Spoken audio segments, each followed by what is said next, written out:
পুলিশের এই middle tyre এবং মানে একদম যারা তৃণমূল স্তরে মাটিতে নেমে যারা কাজ করেন তারা অনেক রিলিফড। আমি বন্ধ করার ক্ষেত্রে ক্যামেরা বন্ধ হওয়ার সঙ্গে সঙ্গে বা সবকিছু চেঞ্জ হওয়ার পর এই যে আপনি বলছেন যে মানে তুমি বলি মানে যে কথাগুলো বলছো সেটা তো এখন দেখতে পাওয়া যাচ্ছে তোমাদের ইন্ডাস্ট্রিতেও অনেকে বলা শুরু করেছে।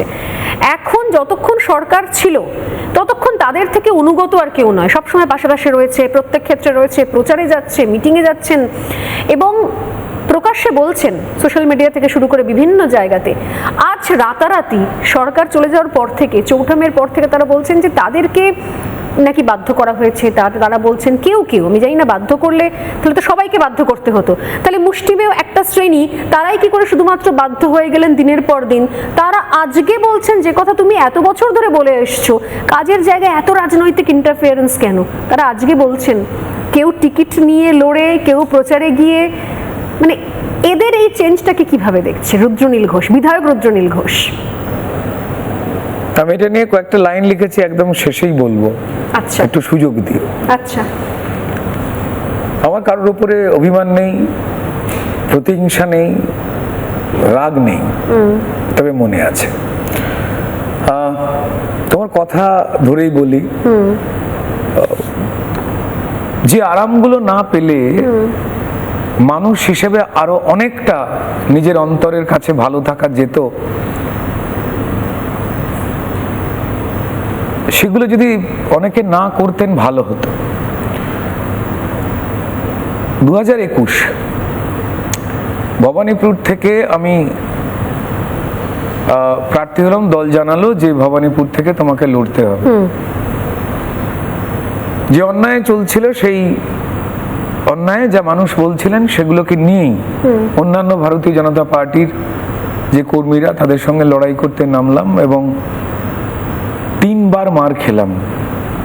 আমি এখনো আমার এই হাতটা, সত্যি কথা বলছি, তুলতে পারি না। অভিনয় করতে গেলে আমার মানে কষ্ট হয়। আমি এর উপরে আর তুলতে পারি না, লক।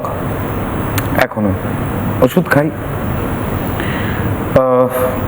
তো যাই হোক, আমি সেই সময় টলিউড ফিল্ম ইন্ডাস্ট্রির অধঃপতনের মানে যে সুনাম, যে গুণ, সেখান থেকে একটা ভয়ঙ্কর জায়গায় যে চলে যাচ্ছে, আমরা যে কজন দেখতে পেতাম, হয়তো সবার সব কথা বলবার সুযোগ হয় না বা সাহস সঞ্চয় করতে পারেন না, তাদের আমি দোষ দিচ্ছি না, বাকিটা তারা বিচার করবেন।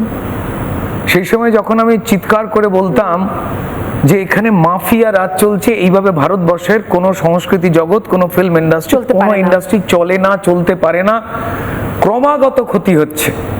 এবং আমি যে কথাগুলো বলছিলাম একটাও আমার কথা নয়, আমাদের কথা, আমাদের আর্টিস্ট, আমাদের টেকনিশিয়ান, ডিরেক্টর যারাই রয়েছে তাদের সবার কথা, কারণ গভীরের সমস্যাগুলো আমি জানি। তো আমাদের টেকনিশিয়ানদের বাধ্য করা হয়েছিল রুদ্রনীল ঘোষকে। প্রথম মিছিল বেরিয়েছিল, বয়কটের মিছিল, বয়কট রুদ্রনীল ঘোষ। কি ভয়ঙ্কর! টলিগঞ্জ টেকনিশিয়ান ক্ষেত্রে বয়কট বলে মিছিল। টেকনিশিয়ান স্টুডিও থেকে উত্তম কুমারের স্ট্যাচু, টলিগঞ্জের মোড়, সেই অবধি কালো ব্যাজ পরিয়ে মিছিল করা হয়েছিল। আর সেই মিছিল থেকেই, মিছিলে হাঁটা আমার টেকনিশিয়ান ভাই, যাদের সঙ্গে চা ভাগ করে খেতাম একই ভাঁড়ে, এখনো খাই। তারা আমাকে চৌঠামের পর এখন তারা না, সেই টেকনিশিয়ান ভাই আমাকে বলছে যে ভাই ক্ষমা করিস, তোর বিরুদ্ধে আমায় হাঁটতে হচ্ছে, নাহলে আমার গিল্ড কার্ড যেটা দেখিয়ে কাজ করতে হয় সেটা বন্ধ করে দেবে। কষ্ট হচ্ছে কিন্তু হাঁটছি। এতটা দাপট তাদের।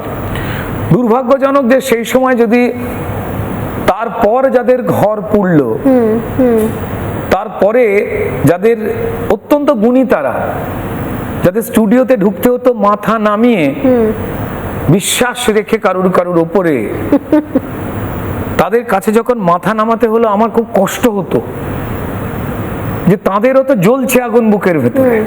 তারা তো গুণী মানুষ, তারা সম্মানিত পরিচালক, অভিনেতা, অভিনেত্রী, প্রযোজক, লেখক, কিন্তু ওই দাদারা ঠিক করে দেবেন যারা মমতা বন্দ্যোপাধ্যায়ের ইশারাতেই এই কাজগুলো করাচ্ছেন বা ঘটাচ্ছেন।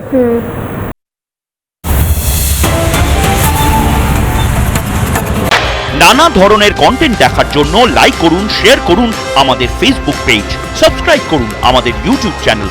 পাশাপাশি অন্যান্য ব্রেকিং নিউজের জন্য অবশ্যই চোখ রাখুন রিপাবলিক বাংলায়।